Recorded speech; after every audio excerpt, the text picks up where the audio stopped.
ঘূর্ণিঝড় সিদোর তাণ্ডবে মোজাম্বিকে মৃতের সংখ্যা বেড়ে দাঁড়িয়েছে 94 জনে। আহত হয়েছে অন্তত 768 জন। ক্ষতিগ্রস্ত হয়েছে 6,22,000-এরও বেশি মানুষ। এ তথ্য জানিয়েছে মোজাম্বিকের জাতীয় ঝুঁকি ও দুর্যোগ ব্যবস্থাপনা সংস্থা INGD। গত 15 ডিসেম্বর মোজাম্বিকে আঘাত হানে শক্তিশালী ঘূর্ণিঝড় সিডো। সে সময় ঘন্টায় 260 কিলোমিটার বেগে ঝোড়ো হাওয়া বয়ে যায়। 24 ঘন্টায় বৃষ্টি হয় 250 মিলিমিটার। ঘূর্ণিঝড়ের প্রভাবে ব্যাপক ক্ষয়ক্ষতি হয় দেশ জুড়ে। ঘটে হতাহতের ঘটনা। মোজাম্বিকের উত্তরাঞ্চলের ক্যাবো ডেলগাডো, নিয়াসা ও নাম্পুলা প্রদেশ সাইক্লোনের আঘাতে সবচেয়ে বেশি ক্ষতিগ্রস্ত হয়েছে।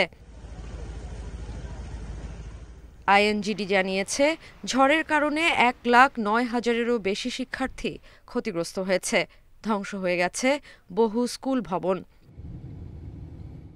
ঝড়ের ব্যাপক প্রভাব পড়েছে মোজাম্বিকের স্বাস্থ্য খাতেও। দেশটির জাতীয় ঝুঁকি ও দুর্যোগ ব্যবস্থাপনা সংস্থা জানিয়েছে, ঝড়ে 52টি স্বাস্থ্যকেন্দ্র ক্ষতিগ্রস্ত হয়েছে।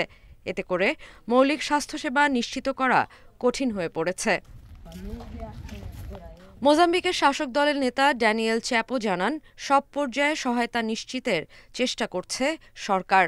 রোববার ক্যাবো ডেলগাডো পরিদর্শনের সময় তিনি জানান, সরকার ক্ষতিগ্রস্ত অঞ্চলে পুনর্গঠনের জন্য কাজ করছে।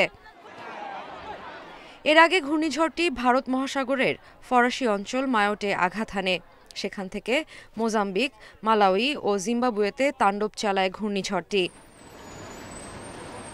এই ঘূর্ণিঝড়ের সবচেয়ে প্রলয়ঙ্করী আঘাত মোকাবেলা করেছে ভারত মহাসাগরের দ্বীপপুঞ্জ মায়োট।